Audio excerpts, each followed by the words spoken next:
Hi అండి. Welcome to Gayatri's kitchen. ఈరోజు కమ్మగా కడుపు నిండా తినాలనిపించే టమాటా రోటి పచ్చడి చేసి చూపిస్తాను.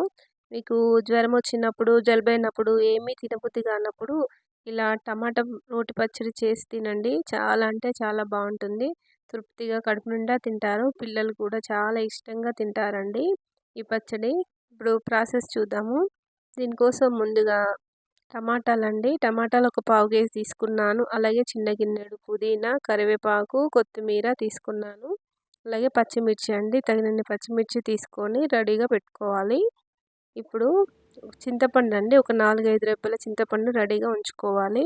ఇప్పుడు స్టవ్ పై ప్యాన్ పెట్టుకొని ప్యాన్ వేడెక్కిన తర్వాత ఒక స్పూన్ ఆయిల్ వేసుకొని ఆయిల్ వేడెక్కిన తర్వాత దీంట్లోకి పచ్చిమిర్చిని ఇలా కట్ చేసి వేసుకోవాలండి. అలాగే కొంచెం సాల్ట్ కూడా వేసుకొని అంతా కొంచెం ఫ్రై అయ్యే విధంగా ఫ్రై చేసుకోవాలి. ఇలా ఫ్రై అయ్యేటప్పుడే దీంట్లోకి పసుపు కూడా వేసుకోవాలి. అలాగే దీంట్లోకి కొంచెం ఇంగువ వేసుకోవాలండి.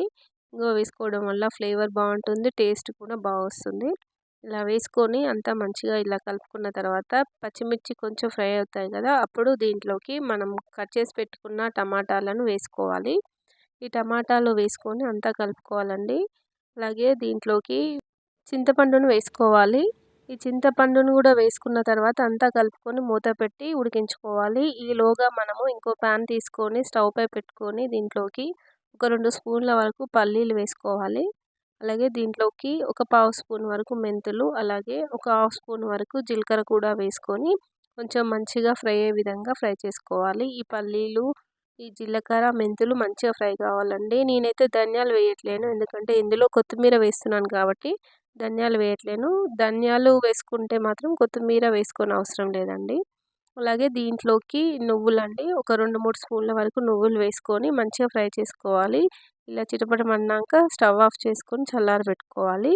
ఈలోగా ఈ టమాటా అనేది ఉడుకుతుంది కదండి, దీంట్లోకి ముందుగా కడిగి పెట్టుకున్న పుదీనా వేసుకోవాలి. అలాగే కరివేపాకు కూడా వేసుకోవాలి. ఈ పుదీనా, కరివేపాకు, కొత్తిమీర వేసుకోవడం వల్ల ఫ్లేవర్ బాగుంటుంది, టేస్ట్ బాగుంటుంది, హెల్త్ కూడా చాలా మంచిదండి.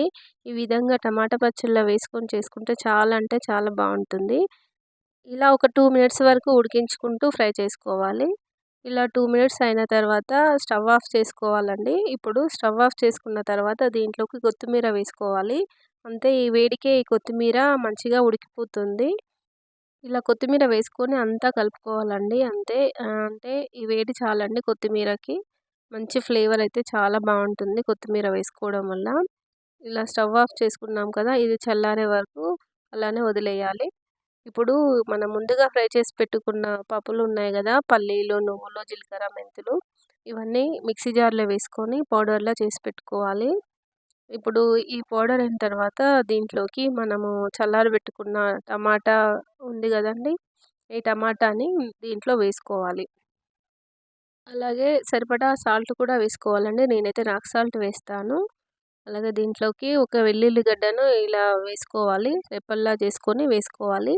వేసుకొని మూత పెట్టేసి మంచిగా మిక్సీ చేసుకోవాలి. మరీ మెత్తగా కాకుండా కొంచెం ఇలా కచ్చాపచ్చాగా చేసుకోవాలి. ఇప్పుడే సాల్ట్ ఏమైనా తక్కువ ఉంటే మాత్రం చెక్ చేసుకొని వేసుకోండి. వేసుకొని దీన్ని ఒక గిన్నెలో తీసి పెట్టుకోవాలండి. అంతే, టేస్టీగా ఉంటుంది ఈ పచ్చడి అయితే. దీంట్లోకి మనము తాలింపు పెట్టుకుందాము. తాలింపు కోసం స్టవ్ పై ఒక చిన్న ప్యాన్ పెట్టుకొని దాంట్లోకి సరిపడా ఆయిల్ వేసుకోవాలి. ఆయిల్ వేడెక్కిన తర్వాత ఫస్ట్ ఎండుమిర్చి వేసుకోవాలండి. ఎప్పుడైనా ఎండుమిర్చిని ఫస్ట్ వేసుకోవాలి, మంచిగా ఫ్రై అవుతాయి. అలాగే దీంట్లోకి శనగపప్పు, జీలకర్ర, ఆవాలు కూడా వేసుకొని మంచిగా ఫ్రై చేసుకోవాలి. అన్నీ మంచిగా ఫ్రై అయిన తర్వాత దీంట్లోకి కరివేపాకు అండి. కరివేపాకును 2 రెబ్బల వరకు వేసుకొని మంచిగా ఫ్రై చేసుకోవాలి. అలాగే దీంట్లోకి కొంచెం ఇంగువ వేసుకోవాలి పోపులో. అలాగే దీంట్లోకి పసుపు కూడా వేసుకొని అంతా మంచిగా పోపు అంతా రెడీ అయ్యే విధంగా ఇలా కలుపుకుంటూ ఫ్రై చేసుకోవాలి. ఈ రెడీ అయిన తాలింపుని మనం ముందుగా రెడీ చేసి పెట్టుకున్న టమాటా చట్నీ ఉంది కదా, దీంట్లోకి వేసుకోవాలి. అంతేనండి, ఎంతో టేస్టీగా కమ్మగా ఉంటుంది పచ్చడి అయితే, చాలా టేస్టీగా ఉంటుంది. మనకు ఏమీ నోటికి రుచించనప్పుడు ఇలా పచ్చడి చేసుకొని తినండి. చాలా అంటే చాలా బాగుంటుంది. తృప్తిగా కడుపు నిండా తింటారు. చాలా పిల్లలు కూడా ఇష్టంగా తింటారండి ఈ పచ్చడి. కాబట్టి మీరు ఈ రెసిపీని ఇంట్లో ఖచ్చితంగా ట్రై చేయండి. అలాగే మీకు ఈ రెసిపీ నచ్చినట్లయితే ప్లీజ్ లైక్ చేయండి, షేర్ చేయండి. సబ్స్క్రైబ్ చేయని వాళ్ళు సబ్స్క్రైబ్ చేసి పక్కనే ఉన్న బెల్ ఐకాన్‌పై క్లిక్ చేయండి. Thank you for watching Gayatri's kitchen.